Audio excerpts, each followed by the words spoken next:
ओम नमः शिवाय। जय श्री कृष्णा। आप सभी का सनातन धर्मसार चैनल पर बहुत बहुत स्वागत है। मित्रों, आज की वीडियो में हम जानेंगे कि मकर संक्रांति पर 14 दीपक किस प्रकार, कैसे और कहां-कहां जलाने चाहिए। इस उपाय को करने से आपको वर्ष भर किसी भी समस्या का सामना नहीं करना पड़ेगा और आपकी जिंदगी में आने वाले परिवर्तन सदैव सुखद और लाभप्रद होंगे यदि आप मकर संक्रांति के दिन 14 दीपक वाले उपाय को करते हैं तो चलिए देर न करते हुए जानते हैं कि मकर संक्रांति पर आपको 14 दीपकों का दान किस जगह पर, कहां-कहां और कैसे करना है। मित्रों, जैसा कि आप सभी जानते हैं कि साल 2025 में मकर संक्रांति 14 जनवरी 2025 के दिन पड़ रही है और इस मकर संक्रांति की सबसे विशेष विशेषता यह है कि इस समय महाकुंभ का भी आयोजन चल रहा है। इस बार जो कोई भी मकर संक्रांति के दिन महाकुंभ में स्नान करेगा उसे वर्ष भर का पुण्य तो वैसे ही प्राप्त होने वाला है। मित्रों, आप सभी लोगों में से बहुत सारे लोग इस दिन 14 दीपक वाला उपाय करते होंगे। जैसा कि ये सभी जानते हैं कि मकर संक्रांति के दिन 14 वस्तुओं का दान करना बहुत ही लाभप्रद होता है और ठीक इसी प्रकार से 14 दीपकों का दान करना भी विशेष बताया गया है।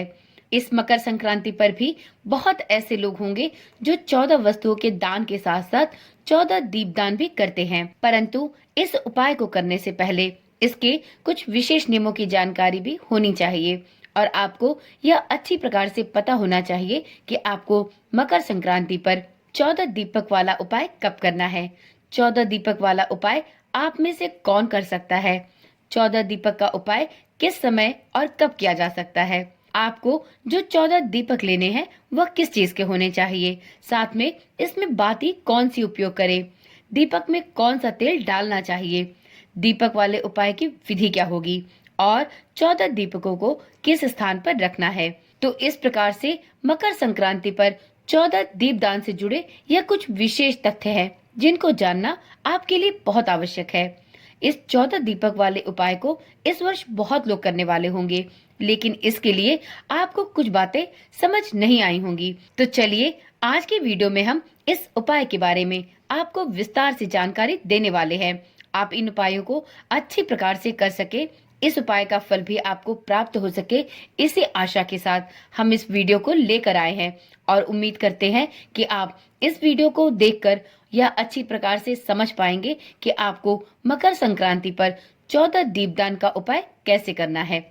मित्रों, मकर संक्रांति के दिन 14 वस्तुओं का दान विशेष रूप से महत्वपूर्ण माना जाता है। इसी प्रकार से 14 दीपकों का दान भी महत्वपूर्ण फल देता है।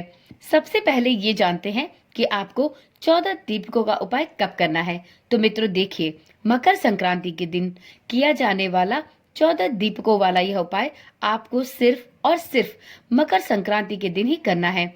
इसके अलावा यह उपाय आपको किसी और दिन नहीं करना है। जिस प्रकार से मकर संक्रांति 14 तारीख को पड़ती है, ठीक उसी प्रकार से मकर संक्रांति पर 14 वस्तुओं का दान और 14 दीपकों का दान महत्व रखता है। तो इसलिए आप इस उपाय को मकर संक्रांति के दिन ही करें, तभी आपके लिए यह लाभप्रद सिद्ध होगा।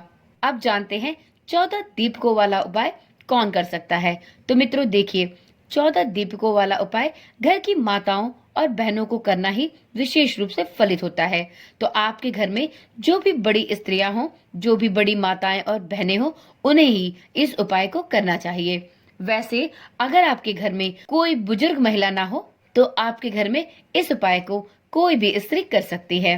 अगला नियम है 14 दीपक वाला उपाय आप किस समय कर सकते हैं। देखिए मित्रों, कुछ लोग जानकारी के अभाव में किसी भी समय इन दीपकों को जलाकर दीपदान का लाभ प्राप्त करना चाहते हैं, परंतु यह निरर्थक होता है।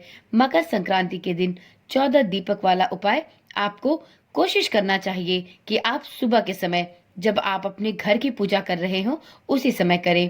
यदि आप इस उपाय को उस समय ना कर सके तो आपको सबसे सही समय प्रदोष काल का मिलता है। आप इस दिन प्रदोष काल के समय में इस उपाय को कर सकते हैं। जब आप मकर संक्रांति के दिन प्रदोष काल के समय संध्या दीपक जलाएं तो उसी समय आप 14 दीपक वाला उपाय भी कर सकते हैं। अब जानते हैं कि 14 दीपक आपको किस वस्तु के लेने हैं। तो मित्रों देखिए, अगर आप मकर संक्रांति के दिन 14 दीपक वाला उपाय कर रहे हैं तो आप लोगों को मुख्य रूप से मिट्टी के दीपक लेने चाहिए। अगर आपके पास मिट्टी के दीपक नहीं है तो आप उस जगह पर आटे के दीपक घर पर ही तैयार कर सकते हैं। उस आटे के अंदर आपको कोई भी अन्य वस्तु नहीं मिलानी है। सीधा आटे को लेकर उसे गूंथकर आपको उसके 14 आटे के दीपक तैयार कर लेने हैं। अब जानते हैं 14 दीपकों में बाती कैसी लगानी चाहिए। तो देखिए, कुछ लोग जानकारी के अभाव में गोल या लंबी बाती, किसी भी तरह की बाती का प्रयोग इस दीपदान के लिए करते हैं, जबकि 14 दीपकों के अंदर आपको लंबी बाती का प्रयोग करना चाहिए। क्योंकि मित्रों, इस 14 दीपक वाले उपाय में हमें 14 अलग अलग जगह पर यह दीपक जलाने होते हैं। कुछ जगहों पर गोल बाती ही लगती है तो कुछ जगहों पर लंबी बाती लगती है। पर अगर हम यह उपाय कर रहे हैं तो हम अलग अलग बाती के दीप नहीं जला सकते। हमें एक ही बाती का प्रयोग करना चाहिए सभी 14 दीपकों को जलाने में। तो इसलिए बेहतर यही होगा कि आप 14 दीपकों के लिए लंबी बाती का ही प्रयोग करें। इसलिए आपको 14 लंबी बाती के दीपक ही तैयार करने चाहिए और 14 दीपकों के अंदर एक एक करके रखना चाहिए। क्योंकि मित्रों, आपको मकर संक्रांति के दिन यह उपाय जो करना है, इसके लिए आपको ज्यादा स्थानों पर लंबी बाती के दीपक ही लगाने हैं। तो इसलिए बेहतर यही होगा कि आप गोल बाती ना लगाते हुए सभी दीपकों के लिए लंबी बातियां ही रखें। अब जानते हैं 14 दीपकों में तेल कैसा डालना है। तो देखिए मित्रों, दीपकों में तेल डालने के लिए आप किसी भी तेल का प्रयोग कर सकते हैं। 14 दीपक तैयार करने के बाद उनमें लंबी बाती रखने के बाद अब बारी आती है उनमें तेल डालने की। तो यहाँ पर आपको बता दे कि आप 3 तरीके का तेल डाल सकते हैं। सबसे पहले, अगर आपके पास तिल का तेल है तो आप इन 14 दीपक के अंदर तिल का तेल डाल सकते हैं। इसके अतिरिक्त आप सरसों के तेल का भी प्रयोग कर सकते हैं और आप देसी घी का प्रयोग भी कर सकते हैं। अगर सरसों का तेल या देसी घी डाल रहे हैं तो आपको उन दीपकों में कुछ काली तिल के दाने भी जरूर डालने चाहिए, क्योंकि मकर संक्रांति के दिन तिल का विशेष महत्व है। तिल का दान, तिल का स्नान और तिल को खाना विशेष रूप से महत्वपूर्ण माना जाता है। इसलिए मकर संक्रांति के दिन दीपक के उपाय के अंतर्गत आपको सभी दीपकों में तिल के दाने अवश्य डालने चाहिए।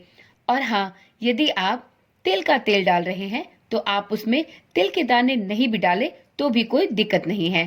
परंतु आपने यदि दीपकों को जलाने के लिए सरसों या देसी घी का प्रयोग किया है तो आपको उनमें तिल के दाने अवश्य डालने चाहिए। देखिए मित्रों, आपको ये बात भी विशेष रूप से ध्यान रखनी होगी कि आप 14 दीपकों के लिए जो भी तेल का प्रयोग करें वह एक ही होना चाहिए। ऐसा ना करें कि आपने कुछ दीपकों में तिल का तेल डाल दिया, कुछ में घी के दीपक लगाए और कुछ में सरसों के तेल के दीपक तैयार किए। आपको 14 दीपकों में एक ही तेल का प्रयोग करना होगा।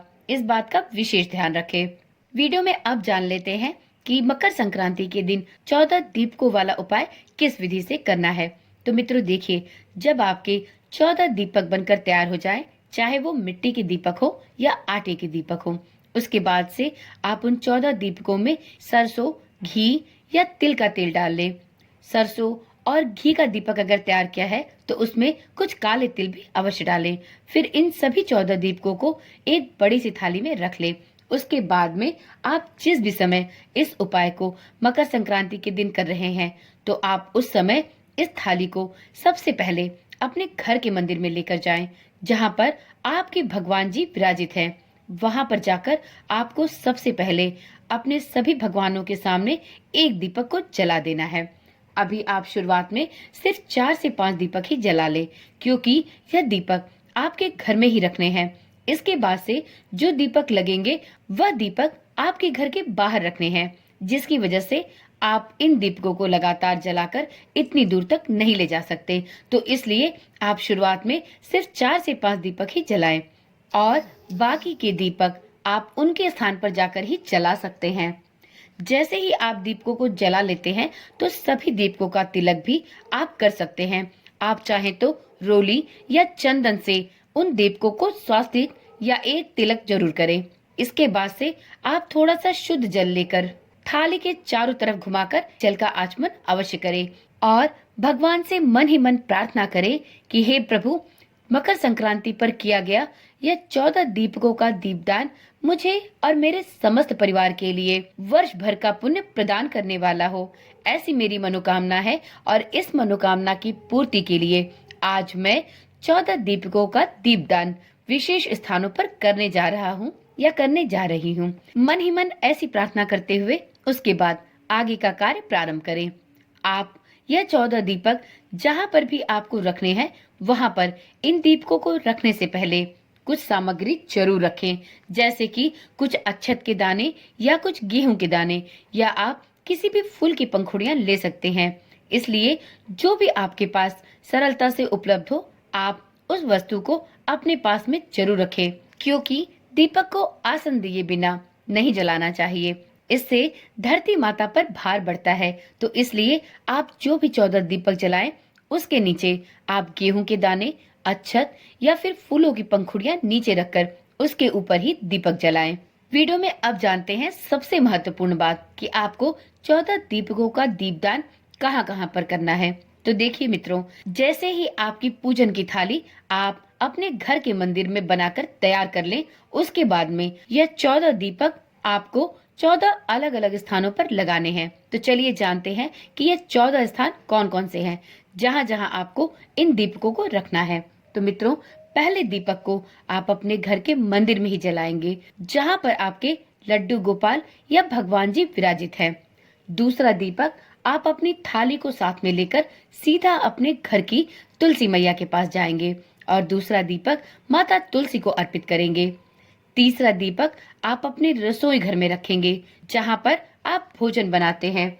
चौथा दीपक आप अपने पितरों के लिए रखेंगे, जिसकी बाती का मुख ध्यान पूर्वक दक्षिण दिशा की तरफ रखना चाहिए, या फिर दक्षिण दिशा में आपको यह पितरों वाला दीपक रख देना है। पांचवा दीपक आपको अपने घर की चौखट पर रखना है, जो चौखट आपके मुख्य दरवाजे पर बनी हो। छठवां दीपक आपको किसी भी नदी, बावड़ी या तालाब या कोई सरोवर के पास जाकर जलाना है। अगर आप इस छठवें वाले दीपक को कहीं बाहर जाकर नहीं जला सकते हैं, तो आप इसके लिए भी एक विशेष उपाय कर सकते हैं। तो मित्रों, आप अपने घर में ही एक थाली ले लीजिए, उसमें शुद्ध जल भर लीजिए और उसमें थोड़ा सा गंगा जल भी मिला लीजिए और अपना यह छठवां दीपक इस थाली के अंदर जल के बिल्कुल बीचों बीच में रख दीजिए और इसमें भी दीपक को आसन जरूर प्रदान करिए। सातवां दीपक अब आपको अपने घर के पास में जो भी बड़ा वाला बेलपत्र का पेड़ हो, वहां पर जाकर जला देना है। आठवां दीपक अब आपको अपने घर के पास में जो पीपल का पेड़ हो, वहां पर जाकर लगाना है। नवां दीपक आपके घर के पास में जो भी कोई आंवले का पेड़ हो, वहां पर जाकर लगाना होगा। 10वां दीपक आपको शमी के पेड़ के नीचे लगाना चाहिए। 11वां दीपक आपको बड़ या वट वृक्ष के पेड़ के नीचे लगाना है। 12वां दीपक आपको भगवान शिव के मंदिर में जाकर जलाना है। तो आपके आसपास में जो भी कोई शिव मंदिर हो, आप 12वां दीपक वहां पर भगवान शिव के नाम का रख सकते हैं। इस बात का ध्यान रखें कि सभी दीपकों को लगाने से पहले दीपक को आसन जरूर दें, उसके बाद ही दीपक को प्रज्वलित करें। 13वां दीपक आपको किसी भी यज्ञशाला में जाकर जलाना चाहिए, जहां पर यज्ञ कुंड बना हो या यज्ञ होता हो। मित्रों, अक्सर मंदिरों में यज्ञ कुंड होता है, तो आप किसी भी मंदिर में जाएं, यदि वहां पर यज्ञ कुंड है तो आप अपना 13वां दीपक वहां पर जला सकते हैं। 14वां और अंतिम दीपक आपको किसी भी गौशाला में जाकर जलाना है, जहां पर गाय बनती हो या गाय रहती हो। इस बात का ध्यान रखें कि आपके दीपक प्रज्वलित करने से गायों को किसी भी प्रकार का नुकसान नहीं होना चाहिए। तो दीपक को जलाते समय गायों से एक निश्चित दूरी बनाकर रखें और उनके नाम का दीपक जलाकर थोड़ी देर वहां रहने के बाद उस दीपक को आप वहां से हटा भी सकते हैं। तो ध्यान रखें कि आप किसी भी पशु पक्षी को हानि ना पहुंचाएं। तो इस प्रकार से आपका यह 14 दीपक वाला उपाय पूरा हो जाता है। और इन दीपों को जलाते समय भगवान से प्रार्थना भी जरूर करें, क्योंकि मकर संक्रांति के दिन 14 वस्तुओं का दान करने का विशेष महत्व है। और इसी प्रकार से 14 दीपकों का उपाय भी मकर संक्रांति के दिन यदि किया जाए तो वह विशेष रूप से फलित होता है। आपको पूरे वर्ष भर के लिए सुख समृद्धि और ऐश्वर्य की प्राप्ति होती है। साथ में आपकी जो भी मनोकामनाएं हैं वो भी भगवान की कृपा से पूर्ण होते हैं। तो इसलिए इस मकर संक्रांति पर 14 दीपकों के दीपदान का उपाय अवश्य आजमाएं। मकर संक्रांति के दिन किए गए 14 दीपक वाले उपाय में इन सभी नियमों का पालन करते हुए यदि आप इस 14 दीपक का उपाय करते हैं तो आपको पूरे साल भर का फल प्राप्त होता है। अगर आपको इस उपाय को करने में किसी भी प्रकार की दिक्कत या परेशानी आ रही है तो आप कमेंट के माध्यम से पूछ सकते हैं, आपको उसका उत्तर अवश्य दिया जाएगा। तो चलिए मित्रों, आप सभी को मकर संक्रांति पर्व की अत्यंत हार्दिक शुभकामनाएं। ईश्वर की कृपा से यह वर्ष आपके लिए ढेरों खुशियां लेकर आए। इसी मनोकामना के साथ इस वीडियो को यहीं पर समाप्त करती हूँ। फिर मिलते हैं एक नई वीडियो, एक नई जानकारी के साथ। तब तक के लिए ओम नमः शिवाय, जय श्री कृष्णा, राधे राधे।